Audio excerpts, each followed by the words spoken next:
গোটা চন্দন নন্দীর এই অপপ্রচারে আগুনে ঘি ঢালার মতো কাজ করছে। তার কাছ থেকে আমরা কোনো ব্যাখ্যা পাইনি উনি কেন এটা বলছেন।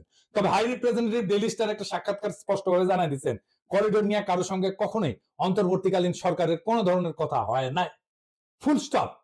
এই সাক্ষাৎকারের এই বিষয়ে অন্তর্বর্তীকালীন সরকারের অবস্থান পরিষ্কার করে বলা হয়েছে, আপনারা পড়ে নিতে পারেন, আপনারা দেখেন, আপনি খুঁজে পড়ে নিতে পারেন।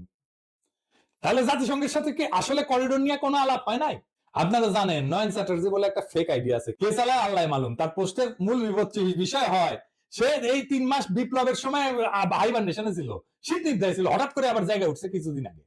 তার পোস্টের মূল বিবেচ্য বিষয় হইতেছে ডেমোক্র্যাট, দুনিয়ার সব গ্যাঞ্জামের উৎস হইতেছে ডেমোক্র্যাটরা। করোনা হয়েছে ডেমোক্র্যাট, কারো জ্বর হয়েছে ডেমোক্র্যাট, বারেক মোল্লার পেটে বিষ হয়েছে সেটাও ডেমোক্র্যাট, বারেক মোল্লার মায়া আসার খাইছে সেটাও ডেমোক্র্যাট। করোনা ভ্যাকসিন দেওয়ার বিরুদ্ধে ক্যাম্পেইন চালাইছিল। বাংলাদেশে একটা সিগনিফিকেন্ট অংশ করোনা ভ্যাকসিন দেয় নাই, তার প্ররোচনায় আজকে বুঝলাম ওই বিএনপি স্ট্যাটাসটা মারিছে দেখেন। ওয়াকারের প্রশংসা করতে করতে ক্যাচ হয়ে পড়ে গেছে। ওয়াকার যে হাসিনার বোন জামাই, ওইটা নয়ন চ্যাটার্জির মনে থাকে না। এটা কারোই মনে থাকে না যে ওয়াকার বিপ্লবের সময় গুলি করছিল তার বাহিনীকে দিয়া। সে দেখাইতেছে খলিলুর রহমান 7 ফেব্রুয়ারিতে কইছে মানবিক করিডোরের কথা। উনি নাকি প্রচুর স্টাডি করে গবেষণা করে পোস্ট লেখে, উনি নিজেই কইছে। তো কোন মানবিক করিডোরের কথা বলা হয়েছে? হিউম্যানিটেরিয়ান চ্যানেলের কথা বলা হয়েছে। হিউম্যানিটেরিয়ান চ্যানেলের বাংলা করছে মানবিক করিডোর। দুটো এক জিনিস? এই দুটো কি এক জিনিস? এক না তো, দুইটা কমপ্লিটলি আলাদা জিনিস। এই শয়তানিটা দিল ডিস্টার করছে ইচ্ছা কইরা। আপনি পাশাপাশি ওই আরেকটা নিউজ আরেকটা পত্রিকায় দেখেন, দেখবেন হিউম্যানিটেরিয়ান চ্যানেল বলছে, দেখছেন বিডি নিউজে। এইটাই পিক করছে গতকাল ওয়াকার সাহেব। সবগুলা বরাবর নয়ন চ্যাটার্জি, চন্দন নন্দী, হাসিনা, আওয়ামী লীগ, বিএনপি, বাম, সবগুলা বরাবর। হিউম্যানিটেরিয়ান করিডোর যেটা, এটা একটা সুনির্দিষ্ট ভৌগোলিক পথ বা এলাকা যা সংঘাতপূর্ণ অঞ্চলে মানবিক সহায়তা পৌঁছানোর জন্য বা বেসামরিক লোকদের সরায় নেওয়ার জন্য সাময়িকভাবে নিরাপদ রাখা হয়। এটা মূল বৈশিষ্ট্য হচ্ছে সাধারণত যুদ্ধরত পক্ষগুলোর মধ্যে একটা সাময়িক চুক্তির মাধ্যমে স্থাপন করা হয়। তার মানে বাংলাদেশ তো যুদ্ধরত পক্ষ না, বাংলাদেশের প্রশ্নই আসে না এখানে। এই করিডোরের মাধ্যমে খাদ্য, ওষুধ, চিকিৎসা সরঞ্জাম ইত্যাদি সরবরাহ করা হয় এবং বেসামরিক লোকদেরকে নিরাপদে সরায় নেওয়া হয়। যেমন এটা সিরিয়ায় হয়েছে, ইউক্রেন হয়েছে, গাজায় হয়েছে, এই ধরনের করিডোর ব্যবহার করা হয়েছে। এটা একটা প্রশাসনিক বা আর্থিক প্রক্রিয়া, সিস্টেম। এটা কোনো ফিজিক্যাল জিনিস না যা আন্তর্জাতিক নিষেধাজ্ঞা বা অবরোধের মধ্যে মানবিক সহায়তা পৌঁছানোর জন্য নির্দিষ্ট আর্থিক লেনদেনের পথ তৈরি করে। এটা আর্থিক লেনদেন, এটা মানুষ না, অস্ত্র না, যন্ত্র না। মূল বৈশিষ্ট্য কি? এই চ্যানেলের মাধ্যমে খাদ্য, ওষুধ, চিকিৎসা সরঞ্জাম ইত্যাদি সরবরাহের জন্য আর্থিক লেনদেনের অনুমোদন দেওয়া হয় রে ভাই। কমপ্লিটলি ডিফারেন্ট জিনিস এটা। উদাহরণ হিসেবে কাতারে প্রতিষ্ঠিত হিউম্যানিটেরিয়ান চ্যানেল ইরানে মানবিক সহায়তা পৌঁছানোর জন্য ব্যবহৃত হয়েছে। আমি আর একটা বিষয় লক্ষ্য করছি, বিষয়টা হইতেছে চন্দন নন্দী তার প্রত্যেকটা কল্পকাহিনীতে টার্গেট করছে রোহিঙ্গা বিষয়ক হাই রিপ্রেজেন্টেটিভ ডক্টর খলিলকে, যিনি এখন জাতীয় নিরাপত্তা উপদেষ্টা হিসেবে দায়িত্ব পালন করতেছেন। করিডোর শব্দটা ব্যবহার করছে পররাষ্ট্র উপদেষ্টা, ডক্টর খলিল করে নাই। কিন্তু চন্দন নন্দীর উচিত ছিল তাকেই ধরা, তাই না? কিন্তু তাকে নিয়ে সে কিছুই বলে না। সে ক্রমাগত অপপ্রচার এবং ঘৃণা ছড়াই গেছে ডক্টর খলিলের বিরুদ্ধে। আমি সবগুলো সংবাদ মাধ্যম ঘাইটে দেখলাম, আপনারা ঘাইটে দেখেন যে ডক্টর খলিল করিডোর দেওয়া নিয়ে কোথাও কিছু বলছে কিনা।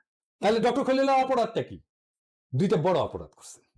প্রথমত, রোহিঙ্গাদের প্রত্যাবর্ষণের দরজাটা তিনি খুলে দিয়েছেন, যা ভারতের হীন স্বার্থে বিরাট আঘাত আনছে। দ্বিতীয়ত, তিনি সুস্পষ্টভাবে বলছেন যে আমরা একটা স্বাধীন সার্বভৌম রাষ্ট্র, আমাদের জাতীয় প্রয়োজনে যার সাথে ইচ্ছা কথা বলবো, কে কি বললো তাতে আসে যায় না। আমরা একটা স্বাধীন পররাষ্ট্রনীতি বাস্তবায়ন করতেছি। এই কথা কি চন্দন নন্দীরা সহ্য করতে পারে? পারে না। সুতরাং আপনারা নিজেরাই বুঝে নেবেন ওরা কেন ক্রমাগত নিশানা করে তীর ছুটতেছে। আমি লিস্ট করে রাখছি কারা কারা চন্দন নন্দীর এই অপপ্রচারে সামিল হয়েছে। এরা সকলেই বাংলাদেশের শত্রু, রয়ের বিষ্ঠাভোগী চর। কিছুদিন আগে ইন্ডিয়া থেকে সপ্তাহের পর সপ্তাহ অপপ্রচার চালানো হয়েছিল যে বাংলাদেশে সংখ্যালঘুদের উপর ব্যাপকভাবে অত্যাচার চলতেছে এবং বিপুল সংখ্যক সংখ্যালঘু এতে নিহত হয়েছে। এই অপপ্রচারে ডোনাল্ড ট্রাম্প পর্যন্ত বিভ্রান্ত হয়ে একটা টুইট বার্তা দিছিলেন ইলেকশনের আগে, মনে আছে না? আজকে কিন্তু সেই প্রচারণা আর নাই। আমরা ধৈর্য ধরেছিলাম যে একদিন সত্য প্রতিষ্ঠিত হবে এবং মিথ্যা দূর হয়ে যাবে। সংখ্যালঘু নিয়ে অপপ্রচারের ভাগ্যে তাই ঘটছে, সেটা বন্ধ হয়ে গেছে।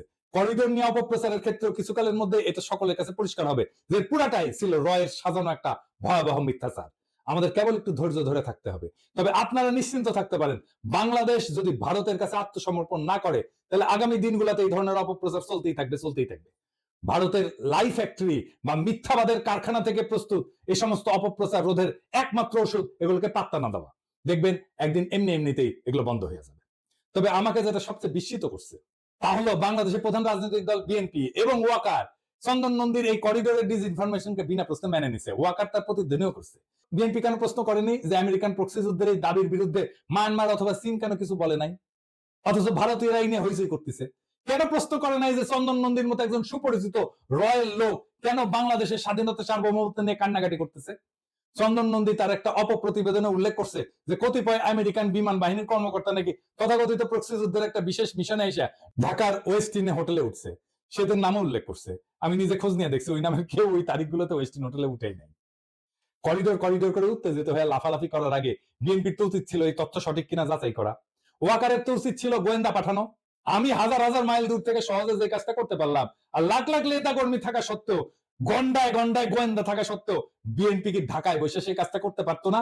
ওয়াকার কি ঢাকায় বসে সেই কাজটা করতে পারতো না? চন্দন নন্দীর আরো একটা ডিসইনফরমেশন প্রতিবেদনে বলছে টেকনাফে নাকি আমেরিকানরা যুদ্ধ প্রস্তুতির স্থান নির্বাচন করছে। টেকনাফে কি বিএনপির কোন নেতা কর্মী নাই নাকি সবাই মরে গেছে? তাদের মাধ্যমে কি বিএনপি অপতথ্যটা যাচাই করতে পারতো না?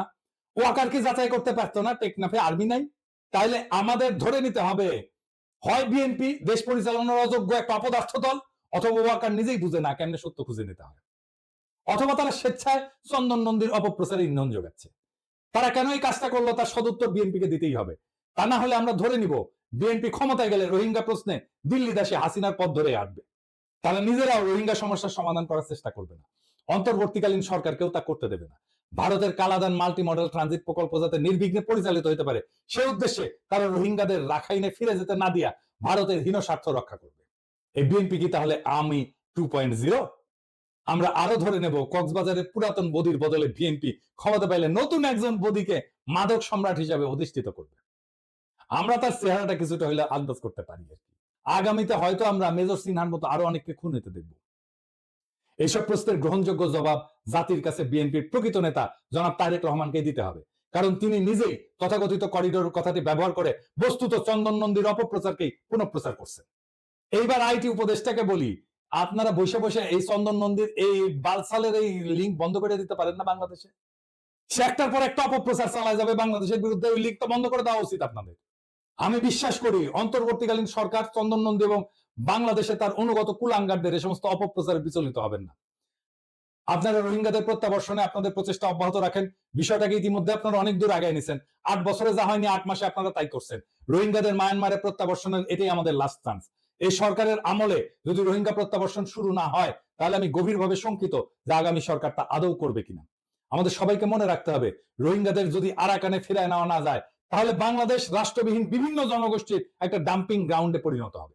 দেখতেছেন না ইন্ডিয়া পুশিং করতেছে, আগামীতে আরো দেখবেন অবৈধ বাংলাদেশি তকমা দিয়া ভারত থেকে বিপুল পরিমাণে মুসলমানকে বাংলাদেশে বিতাড়িত করা হচ্ছে। এই মুহূর্তে অবৈধ বাংলাদেশে অবৈধ করে ভারতীয় লোকজনদেরকে পুশিং করে ভারত সেই ইঙ্গিতই আমাদেরকে দিচ্ছে। এটাই হচ্ছে বাংলাদেশের বিরুদ্ধে ভারতের চূড়ান্ত লক্ষ্য। চন্দন নন্দী আর তার ভারতীয় দেশীয় অনুচরেরা এই লক্ষ্যকে আগায় নেওয়ার জন্য বাংলাদেশের বিরুদ্ধে নিরন্তর কুৎসিত অপপ্রচারে লিপ্ত হয়েছে।